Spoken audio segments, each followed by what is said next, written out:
दिख रहा है भाई? दिख रहा है? ओके।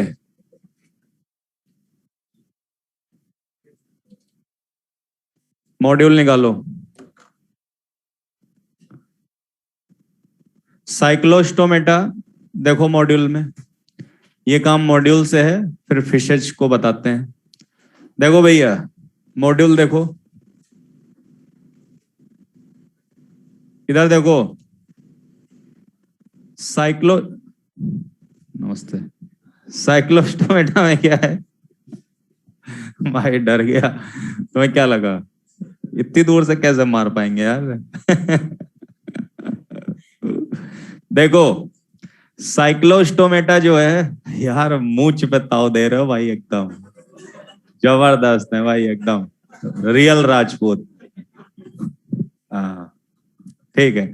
तो इसमें देखिए, ये जो साइक्लोस्टोमेट है, सामने देखो।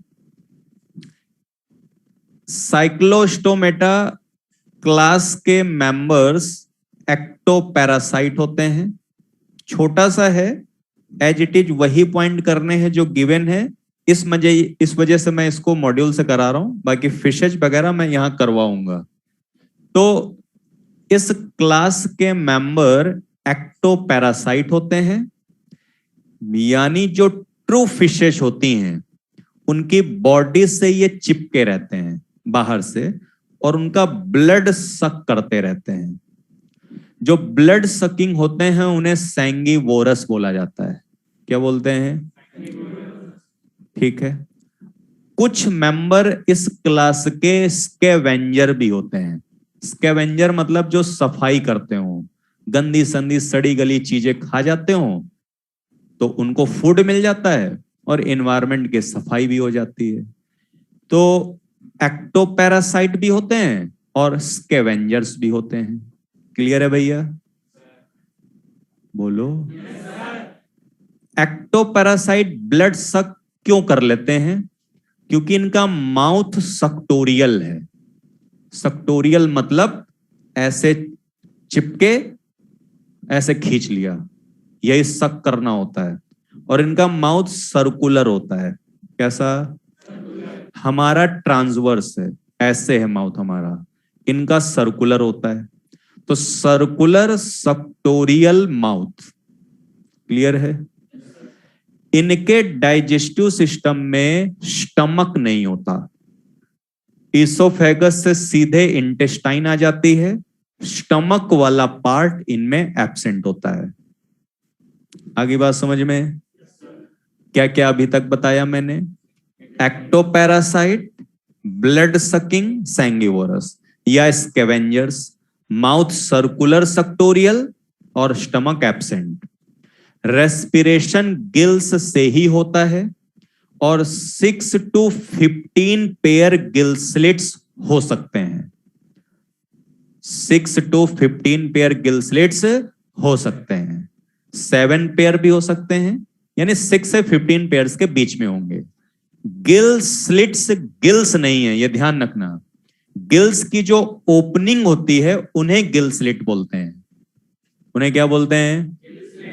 तो जब आप देखोगे तो फेरिंग्स वाले रीजन में 6 से 15 पेयर्स पोर्स दिखेंगे आपको। उन्हीं को गिल स्लिट्स या गिल क्लेफ्ट या गिल पोर्स आप कह सकते हैं। रेस्पिरेशन का काम तमाम हो गया। सर्कुलेशन क्लोज होता है, सभी में क्लोज ही होता है, यूरोकॉर्डेटा को छोड़ दो बस।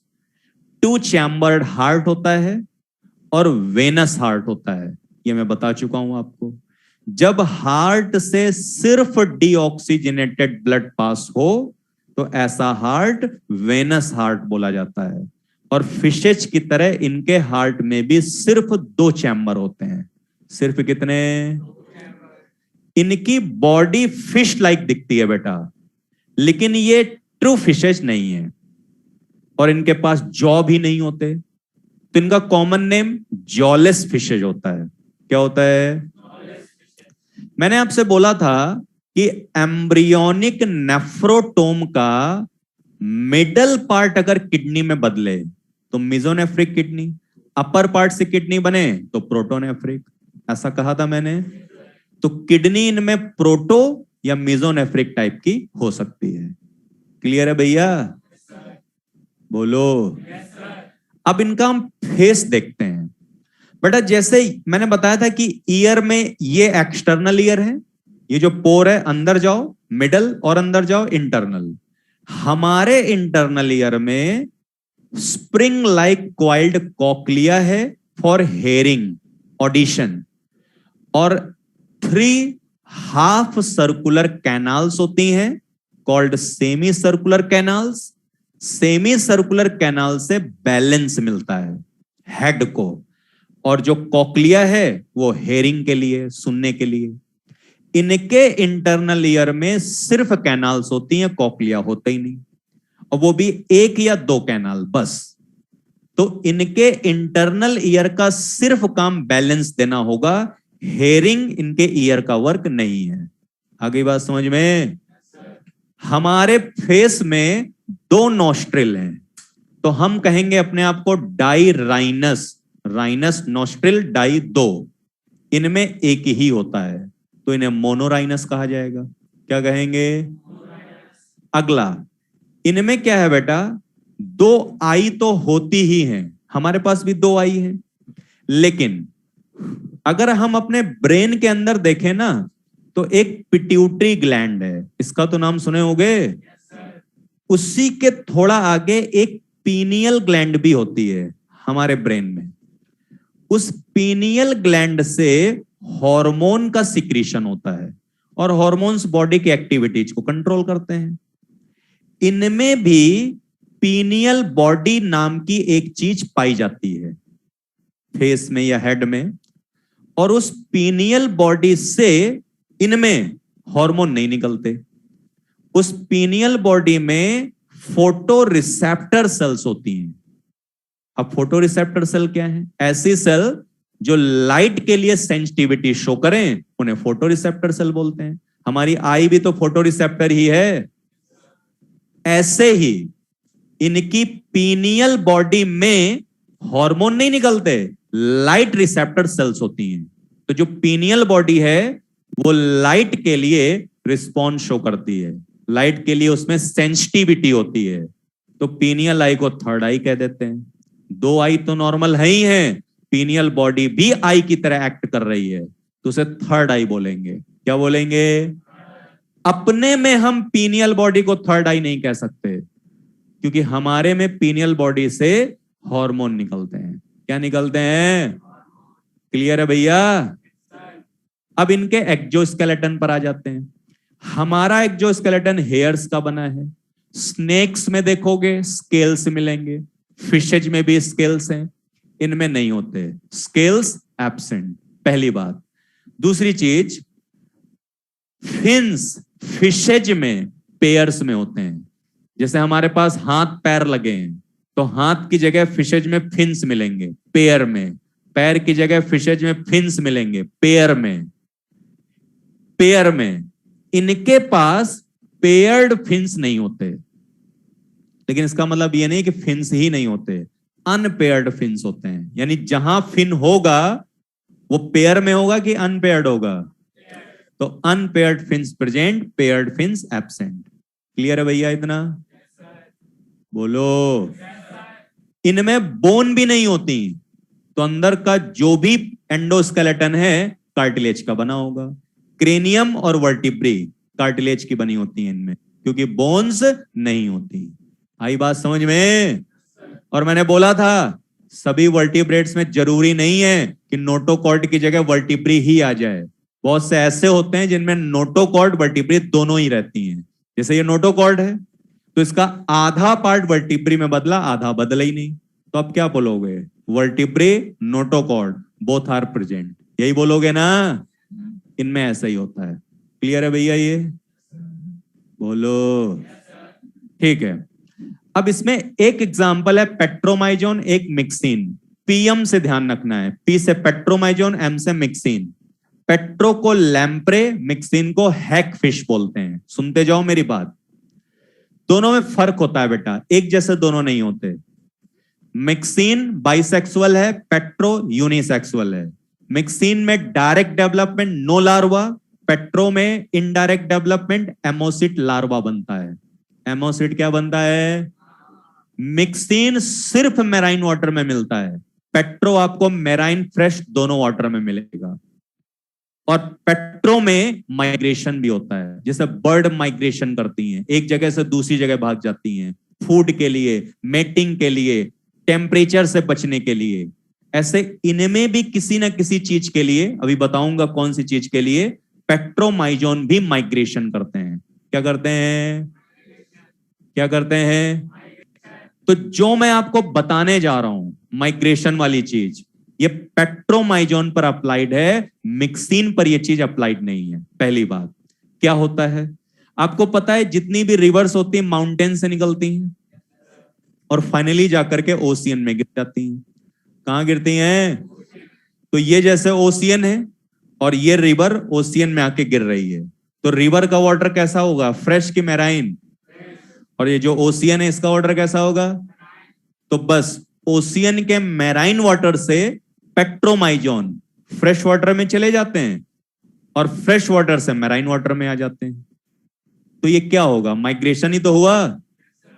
बोलो भाई। मैराइन से फ्रेश वाटर में जाना, इसे एनाड्रोमस माइग्रेशन बोलते हैं। क्या बोलते हैं? क्या बोलते हैं? और फ्रेश से वापिस मैराइन वाटर में आ जाना, इसे कैटाड्रोमस माइग्रेशन बोलते हैं। क्या बोलते हैं? ये मैराइन वाटर है, मान लो यहां पर, उस जगह फ्रेश वाटर है, तो इस मैराइन वाटर में पेट्रोमाइजोन रह रहे हैं। मान लो मैं पेट्रोमाइजोन हूं, मैराइन वाटर में रह रहा हूं बढ़िया आराम से, फूड वगैरह है उसे खा रहा हूं। और इस दुनिया में आने का उद्देश्य क्या है? फूडिंग, फीडिंग भी तो बताओ, रिप्रो तो है ही है, चलो ठीक है। दो ही उद्देश्य हैं, एक तो फीडिंग और एक रिप्रोडक्शन, ये बताया था मैंने। तो पेट्रोमाइजोन को जो चाहिए खाने के लिए वो मैराइन वाटर में भरपूर है, इसी वजह से पेट्रोमाइजोन मैराइन वाटर में रहते हैं। मैं पेट्रो हूं, ये मैराइन वाटर है, यहां मैं रह रहा हूं, खाना पीना खा रहा हूं। अब मैंने रिप्रोडक्शन किया। क्या किया? क्या किया? ओवीपैरस हूं मैं, पेट्रोमाइजोन ओवीपैरस है। तो यंग बॉर्न करेगा कि एग ले करेगा? हैं? एग ले करने के लिए मैं मैराइन वाटर से गया और फ्रेश वाटर में आ गया। कहां पर आ गया? क्योंकि एग के अंदर एम्ब्रियोनिक डेवलपमेंट होना है, उसके लिए ऑक्सीजन चाहिए सफिशिएंट, और सफिशिएंट या ज्यादा ऑक्सीजन फ्रेश वाटर में डिसॉल्व होती है मैराइन वाटर के कंपैरिजन में। इसके कंपैरिजन में तो मैं कहां एम्ब्रियोनिक डेवलपमेंट कराऊंगा? हैं? तो मैं मैराइन में रह रहा था, खा पी रहा था, रिप्रोडक्शन किया, लेकिन एग ले करने के लिए मैं आ गया फ्रेश वाटर में। कहां गया? लेकिन पेट्रो की बॉडी तो मैराइन वाटर के लिए अडेप्ट थी, आ गया ये फ्रेश वाटर में। तो पेट्रो क्या करेगा? एग तो ले कर देगा, लेकिन खुद शहीद हो जाएगा। शहीद मतलब इतिहास में नाम दर्ज हो जाएगा, खर्चा हो गया मान लो ये है। तो पेट्रोमाइजोन की डेथ हो जाएगी। क्या हो जाएगी? क्योंकि वो अडेप्ट नहीं कर पाया। लेकिन बात तो यही है भाई, पेरेंट्स खुद कुर्बान हो जाते हैं लेकिन बच्चों की केयर नहीं छोड़ते, ये तो होता है ना। तो पेट्रोमाइजोन पॉप मतलब पेरेंट बनने वाला था, तो उसने क्या किया? एग ले करने के लिए खुद को कुर्बान कर दिया, लेकिन एग ले कर दिया। नहीं आया समझ में? तो मैं तो हट गया, अब मेरी कहानी खत्म हो गई। खत्म हो गया ना। अब अंडे रखे हुए हैं फ्रेश वाटर में, सफिशिएंट ऑक्सीजन है, प्रॉपर डेवलपमेंट होगा, इनडायरेक्ट लार्वा बन जाएगा। क्या बन जाएगा? अब लार्वा कहां है? मैराइन में कि फ्रेश में? मैं मान लो लार्वा हूं, वापस आ गया मैदान में, ये आ गया। तो मैं फ्रेश वाटर में आ चुका हूं। अब कहां पर? अब मैं फड़फड़ा रहा हूं क्योंकि मुझे फूड चाहिए। क्या चाहिए? और ये लोग जो खाते हैं वो भरपूर मात्रा में कहां पर है? है? तो जो लार्वा होगा ये स्विम करते हुए वापस आ जाएगा मैराइन वाटर में। कहां पर? और एडल्ट में बदल के फीडिंग शुरू कर देगा। आगे बात समझ में कि नहीं? और फिर से पेट्रोमाइजोन बन गया मेटामॉर्फोसिस होने के बाद, और फिर वो मैराइन वाटर में रहता रहेगा। जब रिप्रोडक्शन करेगा तो एग ले करने के लिए फिर फ्रेश वाटर में जाएगा। तो बताओ मैराइन से फ्रेश में कौन गया था? एडल्ट की लार्वा। और फ्रेश से मैराइन में कौन आया है? तो लार्वा शो करता है कैटाड्रोमस माइग्रेशन और एडल्ट शो करता है एनाड्रोमस माइग्रेशन। क्लियर है ये? तो बताओ पेट्रो की जिंदगी कहां शुरू हुई, फ्रेश में कि मैराइन में? और मरा भी कहां जाके? लेकिन जिंदगी के मजे कहां लूटे उसने? मैराइन में। आगे बात समझ में? मोहर लगा दो, फाइनल हो गया केस, फाइनल। देखो लाइन पढ़ो। क्या हुआ भाई, ढीले लग रहे हो आज? ग्लूकॉन डी नहीं लिया क्या आज? हैं? एनर्जी कम लग रही है, कोई दिक्कत है क्या? हाँ, कोई समस्या हो तो शेयर कर सकते हो। देखो भाई एक एक लाइन देखते हैं, कोई नहीं कह सकता कि एक लाइन छुड़वा दी। एक एक लाइन देखिए। इस क्लास में जॉलेस फिशेज आती हैं, दिया हुआ है भैया। अगले में most of the member of this class are marine, migrate for spawning to fresh water. अभी बताया था मैंने, स्पॉनिंग मतलब एग ले करने के लिए, वही। After spawning within few days they die.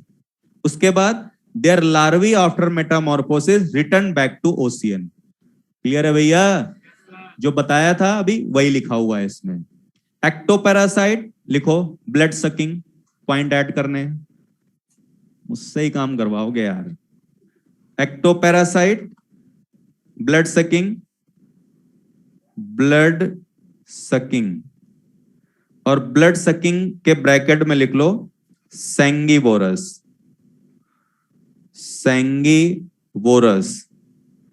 Scavenger, पता ही है क्या होता है। 6 to 15 pair gills, slit underline करो, without jaw, circular suctorial mouth, comma, stomach absent, stomach absent, scales and paired fin absent. बहुत इंपॉर्टेंट है ये लाइन, ब्रैकेट में लिखो unpaired fins present, unpaired fins present.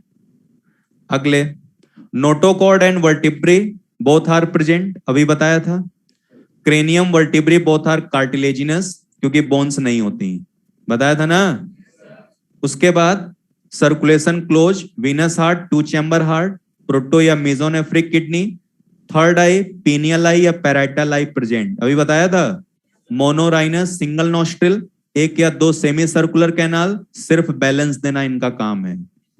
और ये लिखा हुआ है। अब ये ऊपर वाला डायग्राम आपने पढ़ना है, नीचे वाला नहीं, क्योंकि ऊपर वाला पेट्रोमाइजोन का है। एक तरफ लिखिए पेट्रो, एक तरफ मिक्सिन, कुछ डिफरेंस लिखने दोनों में, या वहीं ऐड कर लो। नीचे एग्जांपल में पेट्रो में लिख लो कुछ पॉइंट, कुछ मिक्सिन में लिख लो।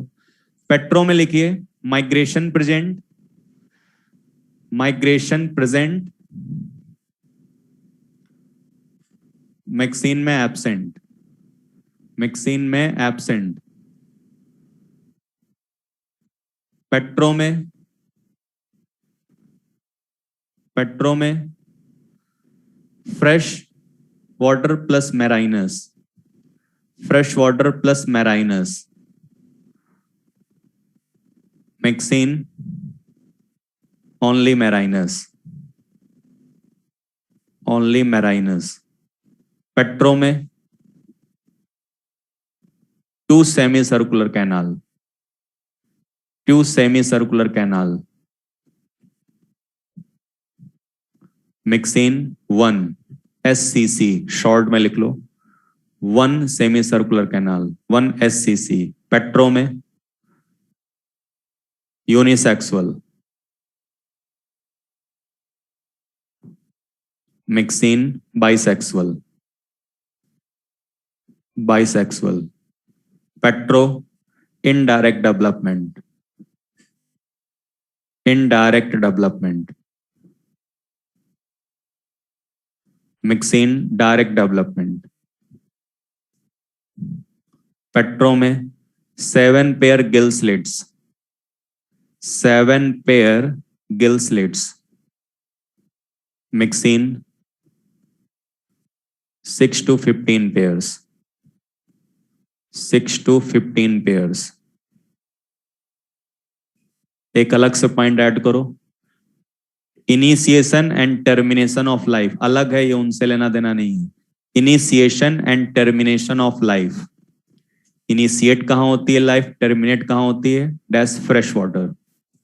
Initiation and termination of life, अरे अलग लिखना है, कहीं भी लिख लो। Initiation and termination of life dash in fresh water, in fresh water. Fishes वाला टॉपिक निकालो, पेज पलटो, पेज पलटो भैया। देखो फिशेज के स्टडी 3-4 पॉइंट हैं जो आपको पढ़ने हैं, बाकी 25 में कवर हो चुके हैं। तो 3-4 पॉइंट बता रहा हूं। देखो फिशेज में स्टडी ऑफ फिशेज, इक्थियोलॉजी, ये आपको रटना ही पड़ेगा, अंडरलाइन करो।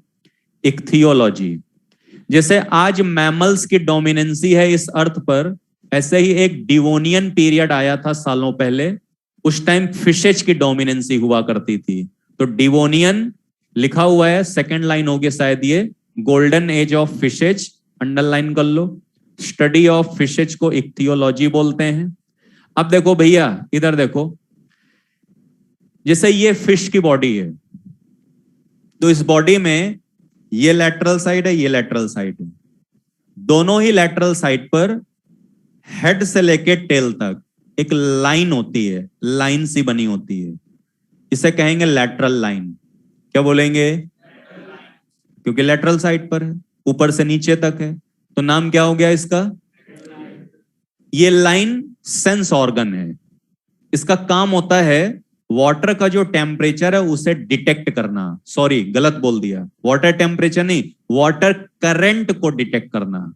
वाटर का फ्लो स्लो है, फास्ट है, वाटर किस डायरेक्शन में फ्लो कर रहा है, इस चीज को पता करना रियो रिसेप्टर बोला जाता है।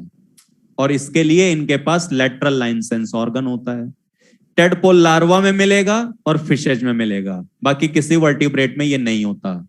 तो lateral line sense organ neurons का बना एक सेंसरी ऑर्गन है, जो फिशेज और टेडपोल लार्वा में हेड से लेके टेल तक बॉडी के लेटरल साइड पर प्रेजेंट होता है। रियो रिसेप्टर ऑर्गन है, यानी वाटर करंट को डिटेक्ट करना इसका काम है। क्लियर है भैया। ये जो फिन्स होते हैं फिशेज में, ये पेक्टोरल फिन है, क्योंकि पेक्टोरल गर्डल में है। पैर की जगह जो फिन होंगे इन्हें क्या बोलोगे, पेल्विक फिन के पेक्टोरल फिन। ये फिन पेयर में है फिशेज में, लेकिन एक फिन यहां भी होता है डॉर्सल साइड पर, ऐसे। ये डॉर्सल फिन अनपेयर्ड होता है, और टेल पर जो फिन होते हैं उन्हें काउडल फिन बोलते हैं, वो भी अनपेयर्ड होते हैं। तो मोस्टली फिन्स पेयर में होते हैं, लेकिन अनपेयर्ड फिन्स भी यहां होते हैं, ये ध्यान रखना है आपको। स्केल्स बॉडी पर होते हैं, लेकिन कैट फिश, इलेक्ट्रिक फिश, ये कुछ ऐसी फिशेज हैं जिनमें स्केल्स भी नहीं होते। तो जरूरी नहीं है कि सभी फिशेज का एक्सोस्केलेटन स्केल्स हो, कई फिशेज ऐसी होती है जिनमें स्केल्स नहीं भी होते। अंडरलाइन करो। नीचे से चौथा या पांचवा पॉइंट है, वहां लिखा होगा lateral line sense organ, black से लिखा हुआ है। फिशेज और टेडपोल में मिलेगा ये। दूसरा नाम लिख लो इसका, न्यूरोमास्ट ऑर्गन। न्यूरॉन्स ही होती हैं, न्यूरोमास्ट ऑर्गन या लेटरल लाइन सेंस ऑर्गन। सिर्फ फिशेज और टेडपोल लार्वा में मिलता है ये। और रियो रिसेप्टर, इसके नीचे अंडरलाइन करो। वाटर करंट को डिटेक्ट करना ये इनका काम है। ऊपर से चौथी या पांचवी लाइन में देखिए, लिखा होगा body covered by scales but scales absent in catfish and electric fish. कहीं लिखा होगा ये पॉइंट, अंडरलाइन कर लो। पेयर्ड फिन्स होते हैं, ब्लैक से मिल जाएगा, अंडरलाइन करो। काउडल फिन और डॉर्सल फिन अनपेयर्ड होते हैं। तो भैया ये 4 पॉइंट आपको पढ़ने हैं इससे, बाकी सुन लो क्या पढ़ना है क्या नहीं। बाकी के जितने पॉइंट्स हैं 25 कैरेक्टर्स में कवर हो चुके हैं। ये कुछ एक्स्ट्रा चीजें थी जो मैंने आपको बता दी। प्लेकोडर्माई के लिए 2 पॉइंट ही पढ़ने हैं कि भाई फ्रेश वाटर में रहा करते थे, अब एक्सटिंक्ट हो चुके हैं, आर्मर्ड फिशेज बोलते थे। ये चार्ट जब बना रहे थे वही मैंने ऐड करा दिया था। तो अब सीधे फिशेज पर आते हैं, कॉन्ड्रिक्थिस और ऑस्टिक्थिस फिशेज पर। मॉड्यूल का काम खत्म, सामने देखो अब। कॉन्ड्रिक्थिस और ऑस्टिक्थिस फिशेज, ये देखो भैया,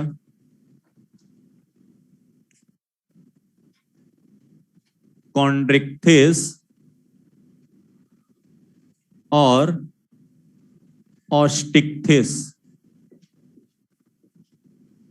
बेटा सही से बैठो और सामने देखो जरा, ये देखिए कॉन्ड्रिक्थिस एंड ऑस्टिक्थिस फिशेज कंपेयर करके बता रहा हूं मैं, और इसको मैं नोटबुक में लिखवा भी दूंगा।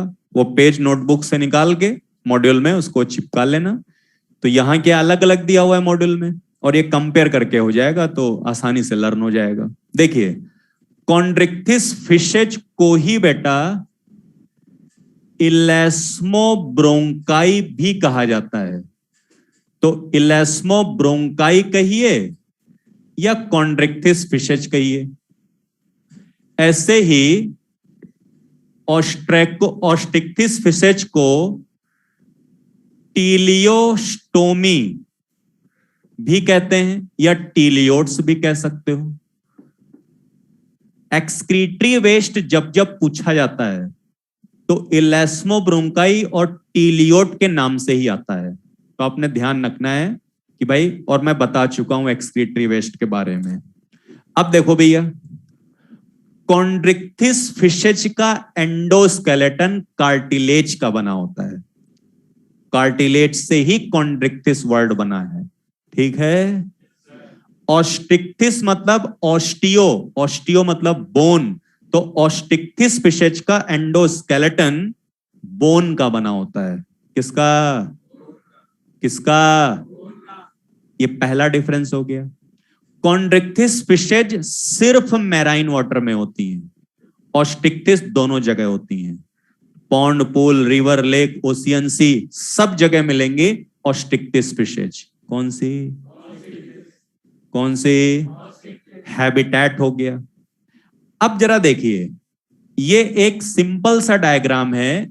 ये देखिए, एक ये फिन है, एक ये फिन है, एक ये फिन हो गया, एक ये फिन हो गया, और एक ये फिन हो गया। सुनते जाना। ऑस्टिक्थिस में भी एक सिंपल सा डायग्राम लिया, ये देखिए ऐसे, एक ये फिन, एक ये फिन हो गया ये, और एक ये फिन हो गया। देखो बेटा, कॉन्ड्रिक्थिस फिशेज में ये माउथ और ये नॉस्ट्रिल हो गए दो। जैसे ये हमारे पास नॉस्ट्रिल है, माउथ वेंट्रल साइड पर होता है इनका, वेंट्रल माउथ, ये देखिए। जबकि ऑस्टिक्थिस का जो माउथ होता है एकदम कोने पर होता है, तो बोलते हैं टर्मिनल माउथ। टर्मिनल माउथ क्या बोलते हैं भैया? कॉन्ड्रिक्थिस फिशेज की बॉडी डॉर्सो वेंट्रली फ्लैट होती है, ऐसी बॉडी। ये डॉर्सल हो गया और ये वेंट्रल, तो डॉर्सो वेंट्रली फ्लैट बॉडी, ऐसी बॉडी होती है। तो इनका माउथ और नॉस्ट्रिल यहां होते हैं, क्योंकि इसको वेंट्रल मान रहा हूं ना मैं। ऑस्टिक्टिस की बॉडी ऐसे होती है, ऐसे बाइलैटरली फ्लैट, इधर वाला किनारा और इधर वाला किनारा, यानी दोनों लैटरल साइड फ्लैट होती हैं, ऐसी बॉडी। इनका माउथ एकदम यहां होता है, टिप पर। इसी वजह से मैंने बोला है कि इनका माउथ टर्मिनल है। कैसा है? और इसके जो नॉस्ट्रिल्स होते हैं, ये देखिए, एक्सटर्नल नॉस्ट्रिल्स जो होते हैं, ये बेटा इनके डॉर्सल साइड पर होते हैं। ये देखिए, यहां जो है एक्सटर्नल नॉस्ट्रिल्स, ये देखो भैया, यहां जो है एक्सटर्नल नोस्ट्रिल्स, ये भी वेंट्रल साइड पर ही होते हैं। तो nostril and mouth ventrally present in chondrichthyes fishes, mouth terminal, external nostril dorsal in osteichthyes fishes. आ गई बात समझ में? अगर इन नोस्ट्रिल से आप अंदर घुस जाओ तो अंदर भी दो पोर मिलेंगे आपको, उन्हें इंटरनल नोस्ट्रिल कहेंगे। और इंटरनल नोस्ट्रिल कॉन्ड्रिक्टिस फिशेज में होते ही नहीं, ऑस्टिक्टिस में सिर्फ लंग्स फिशेज में होते हैं। अब लंग्स फिशेज क्या है अभी मिलेगा आपको पीछे, सुनो इधर। लंग्स फिशेज ऑस्टिक्टिस में ही आती हैं। तो बताओ लंग्स फिशेज का एंडोस्केलेटन कार्टिलेज का बना होगा कि बोन का? लंग्स फिशेज में गिल्स तो होते ही हैं, लंग्स भी होते हैं इनके पास, प्लस इनके हार्ट में 3 चैम्बर होते हैं, और प्लस ये पानी में भी रह लेती हैं, लैंड पर भी रह लेती हैं। तो 3 चैम्बर्ड होना, ड्यूल नेचर होना, दोनों जगह रह लेना, लंग्स का भी होना, एम्फीबियन लाइक कैरेक्टर है। तो आप बोलोगे कि लंग्स फिशेज, फिशेज और एम्फीबिया के बीच की लिंक कही जा सकती है, क्योंकि इसके कई कैरेक्टर एम्फीबिया लाइक हैं। किसकी तरह हैं? लंग्स फिशेज आपको फ्रेश वाटर में ही मिलेंगी, लेकिन इंडिया में नहीं। अमेरिका, ऑस्ट्रेलिया, अफ्रीका में जो रिवर हैं वहां मिलेंगी ये। आगे बात समझ में भैया? बोलो, वापिस आ जाओ यहीं पर। अब देखो बेटा, ये इनके पेक्टोरल फिन्स हैं, ये देखिए, ये और इनके ये पेक्टोरल फिन है। ये हो गए बेटा पेल्विक फिन्स, ये देखिए, ये और ये। और मैंने बोला था कि पेक्टोरल और पेल्विक फिन पेयर्ड होते हैं। कैसे होते हैं? डॉर्सल साइड पर फिन, मेड डॉर्सल फिन, जो डॉर्सल साइड पर होते हैं। ये देखिए, ये देखिए, ये इनका है, ये इनका है, एक एक बनाया है। तो डॉर्सल फिन पेयर्ड होते हैं कि अनपेयर्ड? बोलिए। ठीक है, ये जो आप देख रहे हो ये है बेटा काउडल फिन, जो टेल पर होता है। ये भी है अनपेयर्ड, सुनना, अनपेयर्ड। और ये देखो कैसा है, ऐसा है ये फिन, ऐसा। तो ये रेगुलर सिमेट्रिकल है कि इरेगुलर एसिमेट्रिकल? तो ऐसे काउडल फिन को कहते हैं हेटेरोसर्कल, एनसीईआरटी में गिवन है। तो कॉन्ड्रिक्टिस का काउडल फिन हेटेरोसर्कल होता है। ऑस्टिक्टिस का काउडल फिन देखिए, ये देखिए, ये है काउडल फिन, घबरा मत जाना नाम से। ऐसा फिन जो टेल पर होता हो, अनपेयर्ड तो होता ही है। लेकिन ऑस्टिक्टिस का काउडल फिन होमोसर्कल होता है, और होमोसर्कल का मतलब रेगुलर, सिमेट्रिकल कि टेढ़ा मेढ़ा? क्लियर है भैया? बोलो। अच्छा, कॉन्ड्रिक्टिस फिशेज प्रीडेटरी होती हैं, प्रीडेसियस, अटैकिंग, बड़े बड़े एनिमल पर अटैक करती हैं, उनको खा डालती हैं। ह्यूमन पर भी यही अटैक करती हैं।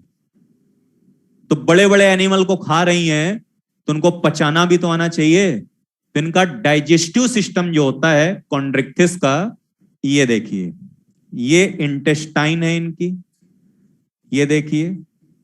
और कॉन्ड्रिक्टिस फिशेज की इंटेस्टाइन में एक स्प्रिंग लाइक स्ट्रक्चर है, ये देखो बेटा। इस स्प्रिंग लाइक स्ट्रक्चर को स्पाइरल या स्क्रॉल वॉल्व बोलते हैं।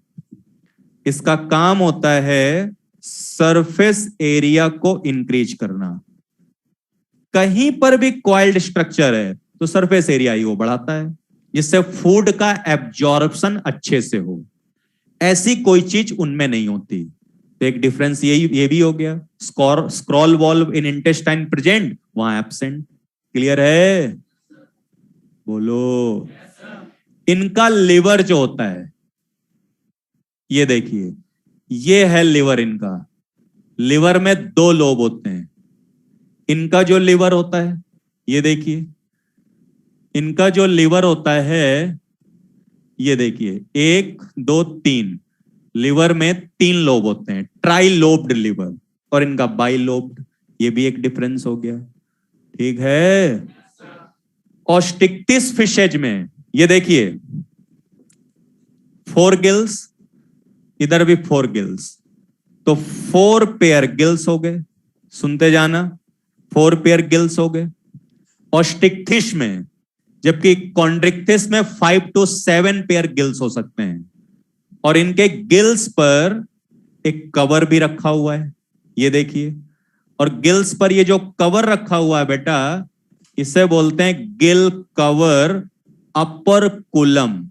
ढक्कन कह दो, अपर कुलम कह दो, या गिल कवर कह दो, यहां होता है। कॉन्ड्रिक्टिस के गिल्स पर ऐसा कोई कवर नहीं होता, यानी कॉन्ड्रिक्टिस के गिल्स विदाउट अपर कुलम होते हैं, विदाउट। और देखो कॉन्ड्रिक्टिस में ये देखिए, ये इनका हेड है, सुनना जरा, कॉन्ड्रिक्टिस फिशेज का ये हेड है, ये हेड, हेड के अंदर एक सेंसरी ऑर्गन है, ये देखिए, और ये ऑर्गन हेड के सरफेस पर खुल रहा है, ये देखिए। इसे कह दिया लॉरेंजिनी, ये देखो। और जिस पोर की हेल्प से ये खुल रहा है, इसे कह दिया एम्पुला। पूरा नाम हुआ एम्पुला ऑफ लॉरेंजिनी। ये वाटर के टेम्परेचर को डिटेक्ट करता है। ऐसा एम्पुला ऑफ लॉरेंजिनी नहीं होता ऑस्टिक्टिस में। किसमें? ये सब लिखाऊंगा मैं, डायग्राम बता रहा हूं ऐसे, जिसमें भूलो मत। तो थर्मो रिसेप्टर एम्पुला ऑफ लॉरेंजिनी कॉन्ड्रिक्टिस में प्रेजेंट, ऑस्टिक्टिस में प्रेजेंट के एब्सेंट? बोलो। मैंने आपसे बताया था कि कॉन्ड्रिक्टिस में इंटरनल फर्टिलाइजेशन होता है। कौन सा? तो इंटरनल में क्या होगा? मेल अपने गैमेट बाहर ट्रांसफर करेगा कि फीमेल की बॉडी में? और स्पर्म ट्रांसफर करने के लिए जो ऑर्गन यूज होता है उसे कॉपुलेटरी ऑर्गन बोलते हैं। क्या बोलते हैं? ये देखो कॉपुलेटरी ऑर्गन, ये।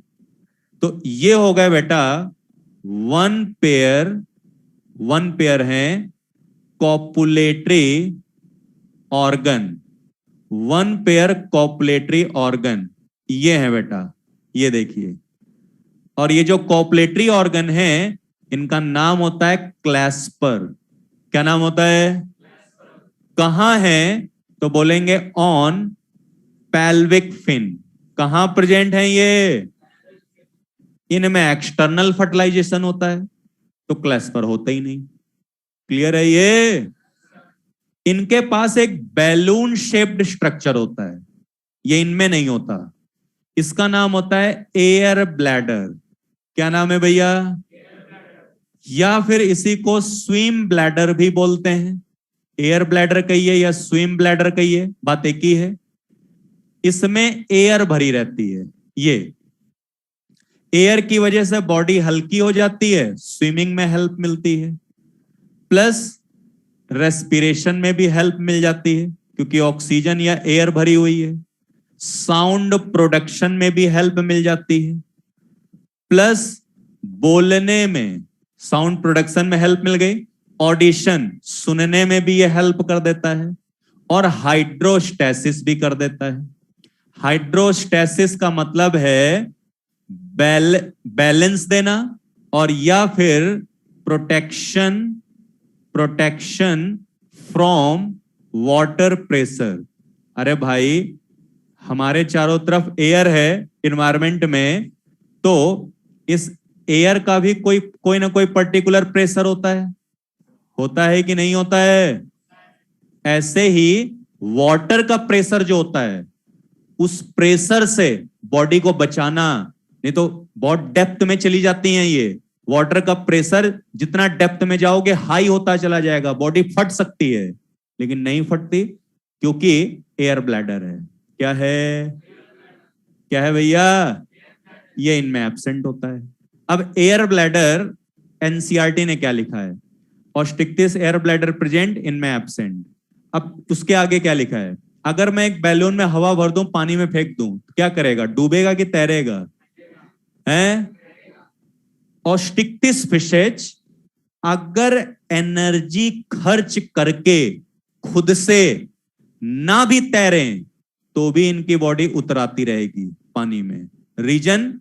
क्योंकि एयर से भरे एयर ब्लैडर हैं। आया समझ में? इनके पास तो है नहीं एयर ब्लैडर, तो इनको एनर्जी खर्च करके लगातार स्विमिंग करनी होती है। नहीं करेंगे डूब जाएंगे, और नीचे पानी में जमीन है उससे भट्ट से लड़ेंगे जाके। जैसे पत्थर फेंको तो नीचे जाता है कि नहीं जाता है? बोलो यार। तो लगातार एनर्जी खर्च करके किसको स्विमिंग करनी होती है डूबने से बचने के लिए? कॉन्ड्रिक्टिस के ऑस्टिक्टिस।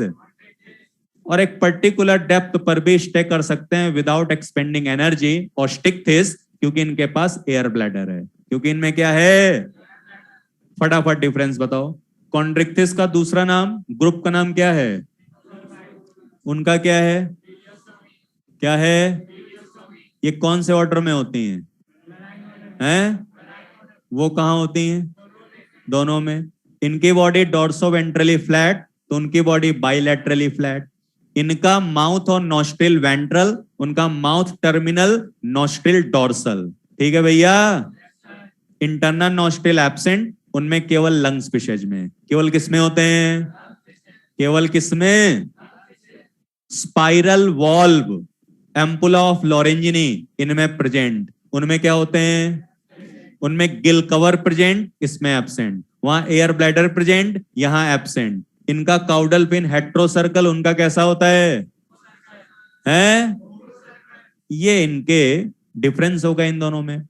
एग्जाम्पल पर अगर आप जाओगे, ये देखिए, तो आपको करना है CSTTP। ये है CSTTP कॉर्केरोडॉन।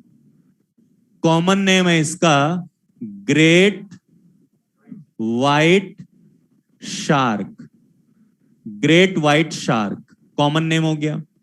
एस का स्कॉलियोडॉन, कॉमन नेम हो गया डॉग फिश। डॉग की तरह स्मेल पावर बहुत ज्यादा होती है, स्मेल की पावर ज्यादा है, इसलिए डॉग फिश।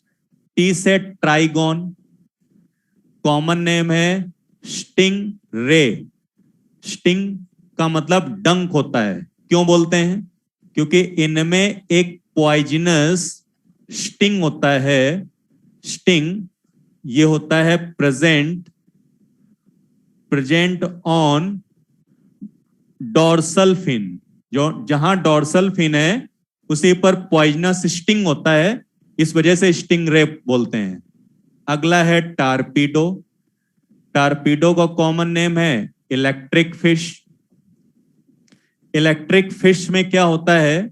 देखिए, इनमें बेटा जो मसल्स होती हैं, मसल्स ये मॉडिफाई हो जाती हैं इलेक्ट्रिक ऑर्गन में, और इलेक्ट्रिक ऑर्गन से 100 से 400 का इलेक्ट्रिक करंट प्रोड्यूस करके ये अपने आप को प्रोटेक्शन देती हैं। तो पूछा यही जाएगा, इलेक्ट्रिक ऑर्गन किससे बनते हैं? इलेक्ट्रिक करंट प्रोड्यूस करते हैं। ट्रांसफॉर्मर थोड़ी रखा है इनके अंदर। जो मसल्स होती हैं वही इलेक्ट्रिक ऑर्गन में बदल जाती हैं, और फिर इससे ये इलेक्ट्रिक करंट प्रोड्यूस करके अपने आप को प्रोटेक्शन देते हैं। पी से हो गया प्रिस्टिस या फिर सॉफिश। तो भैया ये कॉन्ड्रिक्टिस के एग्जाम्पल हो गए। CSTTP जो पढ़ना है पॉइंट एग्जाम्पल में वो मैंने लिख दिए हैं, इनके अलावा कुछ लिखा हुआ है उस पर ना जाएं। अगला है ऑस्टिक्टिस फिशेज के लिए, तो इसके लिए है ही। H से हिप्पोकैम्पस। हिप्पोकैम्पस देखो बेटा, तो इसे कहते हैं हॉर्स फिश, क्योंकि आपको पता है इसकी हेड, नेक और टेल हॉर्स लाइक होती है। कैसी होती है? और ये जो हिप्पोकैम्पस है, ये देखो बेटा, इनमें क्या होता है? Brood pouch. सुनो, ब्रूड पाउच ये होता है present on belly part of males. अब ये क्या नई कहानी है। जो मेल हिप्पोकैम्पस होते हैं, इनके कमर में, कमर को बेली बोलते हैं, यहीं पर एक पाउच होता है, इन्हीं में अंडों को रख दिया जाता है और उसी में एग का एम्ब्रियोनिक डेवलपमेंट चलता रहता है। कुल मिला के आप कह सकते हो कि इनमें पेरेंटल केयर होता है। और पेरेंटल केयर स्पेशली कौन देता है? फीमेल हिप्पोकैम्पस की मेल? कौन देता है? क्योंकि ब्रूड पाउच मेल के पास है। आया समझ में? प्लस ये वर्टिकल स्विमिंग भी करते हैं। वर्टिकल स्विमिंग, वर्टिकल स्विमिंग का मतलब क्या है? ऐसे स्विमिंग नहीं करते, ऐसे ऊपर या नीचे, तो वर्टिकल स्विमिंग होती है इनमें। 3 पॉइंट ध्यान रखने हैं। ई से है भैया एक्जोसीटस, कॉमन नेम है इनका फ्लाइंग फिश। कॉमन नेम क्या है भैया? क्यों बोलते हैं? क्योंकि इनका जो डॉर्सल फिन है ये विंग लाइक स्ट्रक्चर में मॉडिफाई हो जाता है, and due to wing like structure ये ग्लाइड कर सकती हैं, पानी में कूद सकती हैं, ग्लाइड कर सकती हैं, इस वजह से फ्लाइंग फिश कह देते हैं। और ये दोनों ही फिशेज बेटा मैराइनस हैं। कैसी फिशेज हैं बेटा? तो मैराइनस बोनी फिशेज के 2 एग्जाम्पल हो गए। अगला ही बीपी, बी से बीटा, और बीटा को कहते हैं फाइटिंग फिश। क्यों कहते हैं? झगड़ालू नेचर की होती हैं। अगर आप 2, 3 या 4 मेल बीटा को एक साथ रख दो, लड़ने लगेंगे वो आपस में। तो ड्यू टू एग्रेसिव और फाइटिंग नेचर फाइटिंग फिश कह देते हैं। और पी से है टेरोफिल्लम, और या फिर एंजल फिश, एंजल प्रिया, या फिर एंजल फिश। ठीक है भैया? लिखा रहता है ना? और जहां देखा तुरंत रबड़ी जैसा लार चुवाई, भेज दिया रिक्वेस्ट, और उधर से प्रिया की जगह पता चला वो परा निकला। हाँ, ये भी बहुत होता है भाई। तो इन्हें कहते हैं एक्वेरियम फिशेज। एक्वेरियम का मतलब होता है सुंदर दिखती हैं ये फिशेज, तो इनको एक्वेरियम में रखते हैं। घरों में रखा होता है ना, जो शौकीन किस्म के लोग होते हैं वो अपने घरों में एक्वेरियम बना के रखते हैं, उसी में ये मछलियां रखी जाती हैं। उसके बाद अगला है एलसीसी, ही बीपी एलसीसी, ही बीपी एलसीसी। ऐसे ध्यान रखना है। एल से लेबियो, कॉमन नेम रोहू। सी से कैटला या फिर कैटला, और अगला है सी से क्लेरियस या फिर मगर। और ये हैं एडिबल फिशेज। इनको इंडिया में फूड के फॉर्म में यूज करते हैं और ये फ्रेश वाटर लिविंग है। तो CSTTP फॉर कॉन्ड्रिक्टिस, ही BP LCC for osteichthyes fishes. Clear है भैया? बोलो। मॉड्यूल खोलना जरा, पलट दो। लंग्स फिशेज वाला निकालो, ये इसी से करना है। उसमें लिखो link between fishes and amphibian, link between fishes and amphibian, fishes and amphibian. 2-4 point हैं, ये मॉड्यूल से करने हैं। Fishes and amphibian. उसके बाद रेस्पिरेटरी ऑर्गन, ये भी ऐड करो। Respiratory organ, gills, lungs, gills, lungs. बाकी फ्रेश वाटर लिविंग अंडरलाइन कर लो, लिखा होगा। साइक्लोइड स्केल्स होते हैं, अंडरलाइन कर लो। वाटर लैंड दोनों जगह रह लेती हैं, तो ये आपको इसी से करना है। बाकी जो नीचे गोल्डन की पॉइंट्स दिए हुए हैं बेटा, वो एक बार रीड कर लेना, नॉलेज के लिए हैं, वो चीजें एग्जाम में नहीं आती। बाकी अगर उसमें बेनिफिट्स ऑफ फिशेस दिया हुआ है, फिश मील कैसे मिलता है, आइजिंग ग्लास क्या होता है, ये आप डोमेस्टिकेशन में भी पढ़ चुके हो, वहां बताया गया था आपको। अब लिखो, एक तरफ कॉन्ड्रिक्टिस, एक तरफ ऑस्टिक्टिस। डिफरेंस लिखा रहा हूं मैं, चाहे जहां लिख लो। किसी पेज में लिखना तो इसी मॉड्यूल में चिपका लेना उस पेज को, या नोटबुक में जहां कहीं भी लिखना हो, एक तरफ कॉन्ड्रिक्टिस एक तरफ ऑस्टिक्टिस। फाइटिंग, एक तरफ कॉन्ड्रिक्टिस एक तरफ ऑस्टिक्टिस। नहीं आएगा, थोड़ा बड़ा है। कॉन्ड्रिक्टिस एक तरफ ऑस्टिक्टिस। कॉन्ड्रिक्टिस में लिखिए मैराइनस, मैराइनस, मैराइनस। ऑस्टिक्टिस में fresh water plus marines, fresh water plus marines. Chondrichthyes में एंडोस्केलेटन कार्टिलेजिनस, एंडोस्केलेटन कार्टिलेजिनस। उधर बोनी, बोनी। इधर लिखिए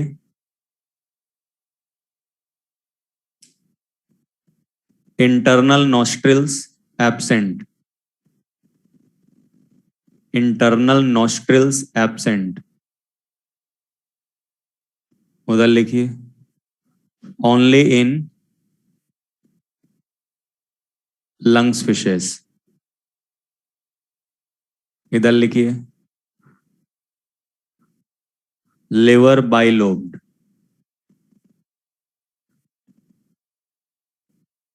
उधर ट्राइलोब्ड। इधर लिखिए scroll valve present, scroll valve present. उधर एब्सेंट। इधर लिखिए thermo receptor, thermo receptor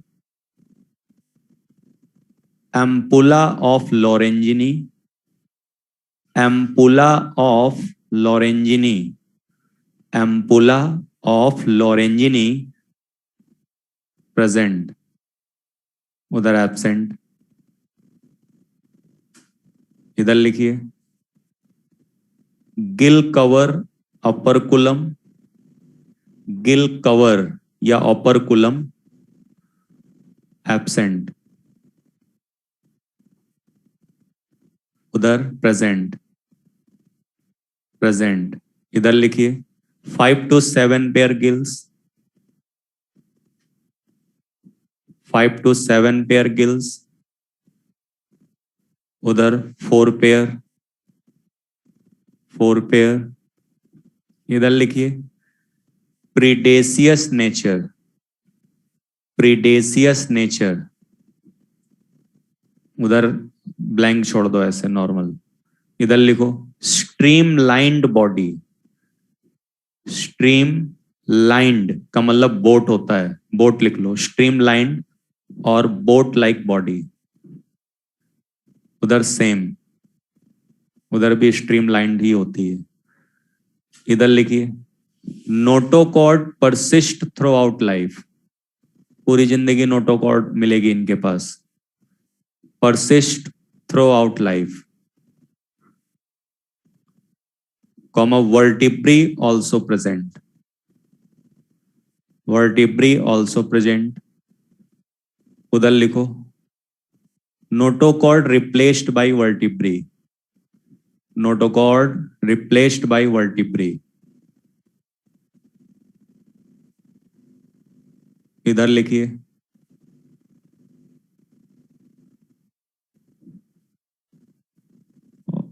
क्लैस्पर present, क्लैस्पर present. उधर लिखिए एब्सेंट। इधर लिखिए air bladder absent, air bladder absent. So they have to swim, they have to swim constantly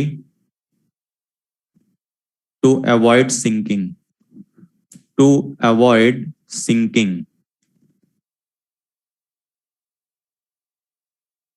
उधर लिखिए एब्सेंट, प्रेजेंट, प्रेजेंट भाई, ओके भाई। उधर लिखो प्रेजेंट, भारी भूल हो गई। खींचो भैया, खत्म, फिनिश। अरे चैप्टर कहाँ खत्म है यार, फिश खत्म हुआ, एम्फीबिया चालू होगा। हाँ निकालो भाई, गुड गुड गुड। तो इधर नहीं पहुंच रहा क्या फोन तुम्हारा? स्माइल नहीं यार, विनिंग साइन दूं क्या? Victory sign. अरे यार, उड़ना थोड़ी है मुझे, भाई बोल रहा है ऐसे ऐसे करो। बगुला थोड़ी हूँ भाई मैं। हो गया ये, एम्फीबिया। बहुत कम पॉइंट हैं, लेकिन जो भी पॉइंट है एम्फीबिया के लिए वो थोड़े जरूरी पॉइंट हैं। देखते हैं।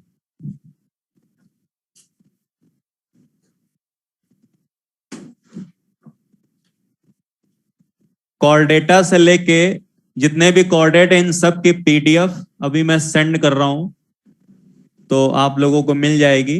यानी पूरा कॉर्डेटा, रेप्टिलिया, एप्स, सब कंप्लीट। ये वाले पॉइंट नहीं नहीं, वो नहीं मिलेंगे उसमें। पीडीएफ तो भाई अब किसी को चाहिए तो मैं भेज रहा हूं भाई, लेकिन पीडीएफ का कोई काम थोड़ी है। अब कोई बहुत से ऐसे होंगे जो सो रहे होंगे हर क्लास में, तो उनको तो पीडीएफ चाहिए ना। उनको पता ही नहीं होगा कि 25 पॉइंट भी कभी लिखवाए गए थे,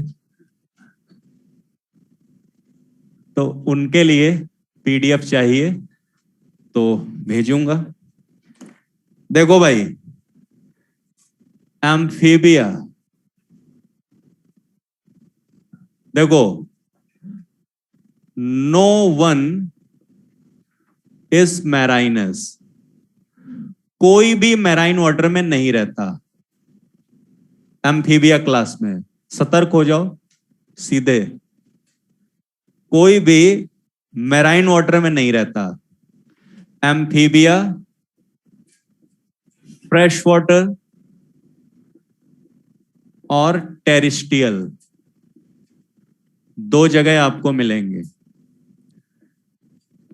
Carboniferous period, Carboniferous period golden age, यानी जैसे आज हम लोग दुनिया के मजे ले रहे हैं, ऐसे ही कार्बोनीफेरस पीरियड एक आया था। उस टाइम एम्फीबिया ने लोगों के खूब मजे लिए थे, और ये इनका गोल्डन टाइम था। उसके बाद आगे क्या है ये देखिए, एक्वेटिक एनवायरनमेंट। देखो भैया, मैं क्या बताना चाहता हूं, इससे पहले आपने जितने भी कॉर्डेट पढ़े, यूरोकॉर्डेटा, सिफेलोकॉर्डेटा, साइक्लोस्टोमेटा, फिशेज, वो सब कहां रह रहे थे? वाटर में कि लैंड में? बोलो। तो पहले वर्टिब्रेट जो वाटर से निकल के लैंड पर रहने के लिए आए थे, वाटर से निकल के टेरिस्ट्रियल एनवायरनमेंट में आए थे, ये फर्स्ट वर्टिब्रेट कौन थे? कौन थे? तो बोलेंगे एम्फीबिया। क्या बोलेंगे भैया? लेकिन ये ध्यान रखना, नॉट ट्रू लैंड वर्टिब्रेट। लेकिन इनको हम ट्रू लैंड वर्टिब्रेट नहीं कहते। रीजन, क्योंकि रिप्रोडक्शन के लिए इनको जाना पड़ता है वापस। कहां पर? For reproduction. अब ऐसा क्यों बेटा? इनमें एक्सटर्नल फर्टिलाइजेशन होता है। कैसा? एक्सटर्नल में तो गैमेट बाहर निकाल दिए जाते हैं, वाटर जब इधर उधर बहेगा तो गैमेट फ्यूज होंगे। लैंड पर तो पानी है नहीं, इस वजह से जब भी इन्हें रिप्रोडक्शन करना होता है तो वाटर में जाना पड़ता है। ट्रूथ तब हम बोलेंगे जब वो लैंड पर रह रहा हो और उसकी डिपेंडेंसी वाटर पर खत्म हो जाए तो बोलेंगे वो ट्रू लैंड वर्टिब्रेट है। लेकिन ये डिपेंडेंट है ना किस पर? उद्देश्य क्या है इस दुनिया में आने के? क्या, क्या उद्देश्य है? तो रिप्रोडक्शन मेन चीज हुआ कि नहीं हुआ? कई लोग सोच रहे हैं गैमीट और फ्यूज कराना है, कितनी छोटी बात है, तो वो बाहर ही कर लेते, टांग लगा देते ऐसे, गैमीट चला जाता उधर। मेन छोटी बात नहीं है गैमीट को फ्यूज कराना, बड़ी बात है ये, क्योंकि उसी से इनका नंबर बढ़ेगा। तो बड़ी बात के लिए ये वाटर पर ही डिपेंड है। इस वजह से बोलेंगे कि ये ट्रू लैंड वर्टिब्रेट है कि नहीं है? बोलो। ठीक है, ध्यान रखना ये चीज पूछी जाती है। तो फर्स्ट वर्टिब्रेट जो वाटर से लैंड पर आए ये एम्फीबिया हैं, लेकिन ट्रू लैंड वर्टिब्रेट नहीं है ये। ठीक है, आगे देखिए। एक है यहां पर मेल फ्रॉग और एक है यहां पर फीमेल फ्रॉग। देखो, मेल फ्रॉग और फीमेल फ्रॉग, इनके पास वोकल कॉर्ड प्रेजेंट और फीमेल में भी vocal cord present. Vocal cord से साउंड प्रोड्यूस होती है, लेकिन जो वोकल सैक है ये मेल में प्रेजेंट और फीमेल में एब्सेंट। वोकल सैक का काम क्या होता है? To produce loud sound, loud sound या फिर क्रॉकिंग साउंड। यानी रेनी सीजन में जो आवाज आती है टर टर आओ ये जो आवाज आती है कौन प्रोड्यूस करता है? मेल की फीमेल? मेल। और ये फीमेल को अट्रैक्ट करता है फॉर रिप्रोडक्शन। मजाक नहीं कर रहा मैं, यही सत्य है। तो आप बोलोगे क्रॉकिंग साउंड फीमेल को अट्रैक्ट करने के लिए कौन प्रोड्यूस करता है? क्योंकि इसके पास वोकल सैक है। क्योंकि इसके पास क्या है? क्लियर है भैया? कंफ्यूज ना होना, कॉर्ड दोनों में है, वोकल सैक सिर्फ मेल में होता है। सिर्फ किसमें? उसके बाद देखिए रेस्पिरेटरी ऑर्गन। थोड़ा सा एक्स्ट्रा जानना है, मैं बता चुका हूं, फिर से एक बार देखिए। गिल्स, लंग्स और स्किन और बक्को फेरेंजियल कैविटी। बेटा ये जो बक्को फेरेंजियल कैविटी, गिल्स और लंग्स हैं, सॉरी लंग्स, स्किन और बक्को फेरेंजियल कैविटी, इनसे रेस्पिरेशन होता है एडल्ट में या फिर फ्रॉग में। लेकिन फ्रॉग रिप्रोडक्शन करके जब लार्वा बनाता है, इन टेडपोल लार्वा, तो इसमें रेस्पिरेशन के लिए गिल्स आ जाते हैं। ऐसा क्यों होता है? क्योंकि भाई फ्रॉग जो है इसमें तो लंग्स हैं, स्किन है और ये बक्को फेरेंजियल कैविटी है, तो इसका जो बच्चा बन रहा है उसमें भी इसी के तरीके होने चाहिए लंग्स, लेकिन गिल्स आ जाते हैं। ये इस वजह से आ जाते हैं क्योंकि ये चीज प्रूफ कर रही है कि कभी ना कभी एम्फीबिया के एंसिस्टर वो थे जिनमें गिल्स पाए जा रहे थे। जिनमें क्या पाए जा रहे थे? यानी फिशेज की बात हो रही है। किसके? तो ये क्वेश्चन आ चुका है। ये क्या क्वेश्चन है?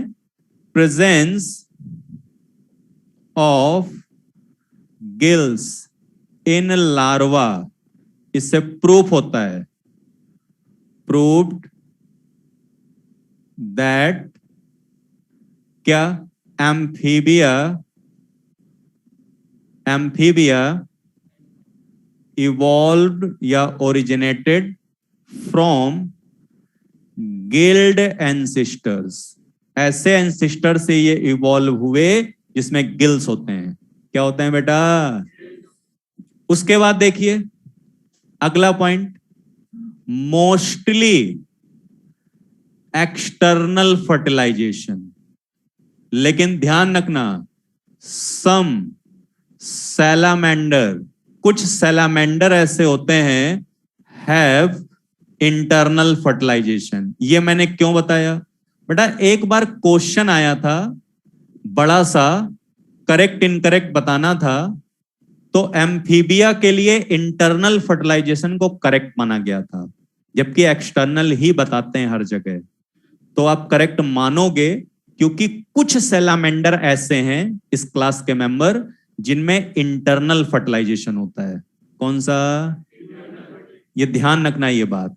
अगली चीज देखिए, ये देखो बेटा, ये है डाइजेस्टिव सिस्टम, ये देखिए, ये है यूरिनरी ट्रैक्ट यानी एक्सक्रीटरी सिस्टम, और ये है, ये देखो बेटा, रिप्रोडक्टिव ट्रैक्ट यानी रिप्रोडक्टिव सिस्टम, और ये सब आगे आकर के एक ही चैम्बर में खुल रहे हैं, तो इस चैम्बर का नाम क्लोएका होगा। क्या होगा भैया? तो इनमें क्लोएका होती है क्योंकि अनडाइजेस्टिव फीकल वेस्ट वो भी एक ही पोर से बाहर आते हैं, गैमीट्स वो भी उसी पोर से बाहर आएंगे, और जो एक्सक्रीटरी वेस्ट है यूरिया वो भी वहीं से, क्योंकि तीनों सिस्टम एक ही चैम्बर में खुल रहे हैं, और जब तीनों की ओपनिंग कॉमन हो इसे क्लोएका बोलते हैं। क्या बोलते हैं बेटा? अच्छा, अब उसके बाद ये देखिए, इसके जो एग्जाम्पल्स हैं इसको आप फिट्स से ध्यान रखेंगे। फिट्स, एफ का मतलब है फ्रॉग और राना, आई का मतलब है इक्थियो फिश, कॉमन नेम है ब्लाइंड वॉर्म, और टी का मतलब है ट्री फ्रॉग या हाइला, अगला है टोड या फिर ब्यूफो, और एस से है सैलामेंडर। ये भैया फिट्स से एनसीईआरटी एग्जाम्पल हो गए। कहानी खत्म नहीं हुई अभी, मुंह ना फैलाओ। अभी यहां पर एक चीज और बाकी है, ये जरा सुनो ध्यान से, खूब इंपॉर्टेंट है, खूब। जब इनमें रिप्रोडक्शन होता है तो डेवलपमेंट इनडायरेक्ट होता है, मतलब इनमें लार्वा बनता है। क्या बनता है? आया। ये एम्फीबिया में पॉइंट्स बहुत कम है क्योंकि 25 कैरेक्टर्स में ऑलमोस्ट सब कवर हो चुके हैं, लेकिन ये जो बचे हुए पॉइंट हैं इनसे क्वेश्चन आ चुके हैं खूब। लार्वा बनता है, सबको पता है कि लार्वा में मेटामॉर्फोसिस हो जाती है, मेटामॉर्फोसिस हो जाती है भैया, तो एडल्ट बन जाता है। ये सबको पता है ना बेटा? बोलो। और लार्वा का नाम होता है टेडपोल। क्या नाम होता है? जो एडल्ट बनता है इसे फ्रॉग बोलते हैं। क्या बोलते हैं भैया? आपको पता है टेडपोल लार्वा में मेटामॉर्फोसिस को थायरॉक्सिन कंट्रोल करता है। लिख दिया यहां पर, ये जो मेटामॉर्फोसिस है ये कंट्रोल्ड बाय थायरॉक्सिन, और आपको पता है थायरॉक्सिन आयोडीन से बनता है। किससे बनता है? आयोडीन आप खाओगे तभी आपकी बॉडी में थायरॉक्सिन हार्मोन बनेगा। इनके लार्वा में भी थायरॉक्सिन हार्मोन होता है और आयोडीन से बनना होता है। किससे बनना होता है? तो आयोडीन थायरॉक्सिन एक बात नहीं है, लेकिन आयोडीन से थायरॉक्सिन बनता है, इस वजह से ऑब्लिक लिख दिया मैंने। आयोडीन होगा तभी थायरॉक्सिन बनेगा। क्लियर है बेटा? अब देखो, अगर ऐसा हो जाए लार्वा में थायरॉक्सिन कम हो जाए, क्योंकि आयोडीन कम हो जाए, अगर आयोडीन कम हो गया तो थायरॉक्सिन कम हो जाएगा कि ज्यादा हो जाएगा? अब जब थायरॉक्सिन या आयोडीन नहीं होगा तो बताइए मेटामॉर्फोसिस होगी कि नहीं होगी? कम, ज्यादा, आधा, ये क्या है? दिमाग यहां नहीं लगाने का।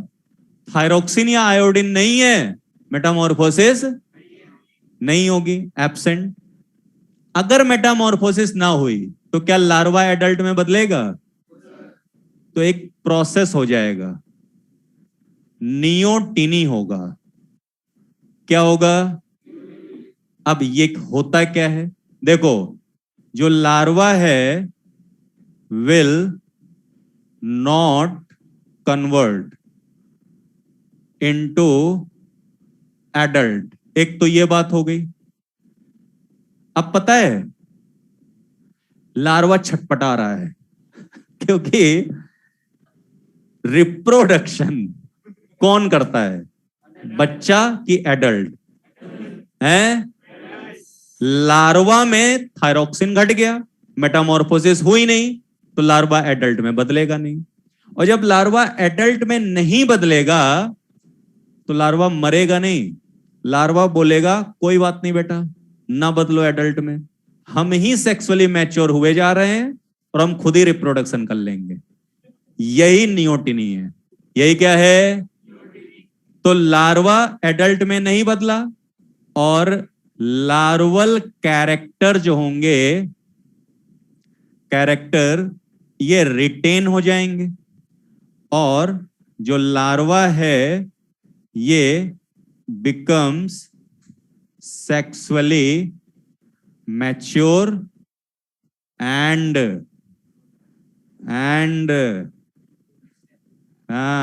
स्टार्ट रिप्रोडक्शन स्टार्ट कर देगा। यही नियोटिनी है। यही क्या है? आई बात समझ में कि नहीं? तो चाहे दुनिया पलट जाए, सब कुछ रुक जाए, लेकिन ऑर्गेनिजम्स का नंबर नहीं घट सकता, दुनिया आगे बढ़ती रहेगी।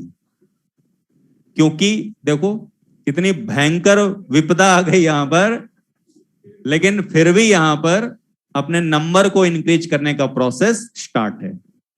Is it clear? ठीक है भाई, आज के लिए इतना ही है, सेवा समाप्त। ऑनलाइन वालों को अभी मैं पीडीएफ भेजे दे रहा हूं। आज के लिए इतना ही है भाई, खींच लो इसको, जिसको बाहर जाना हो जा सकता है। बहुत याद करना भैया, मेहनत करनी पड़ेगी भाई। ये है रसगुल्ला, ऐसे थोड़ी मिलता है भाई।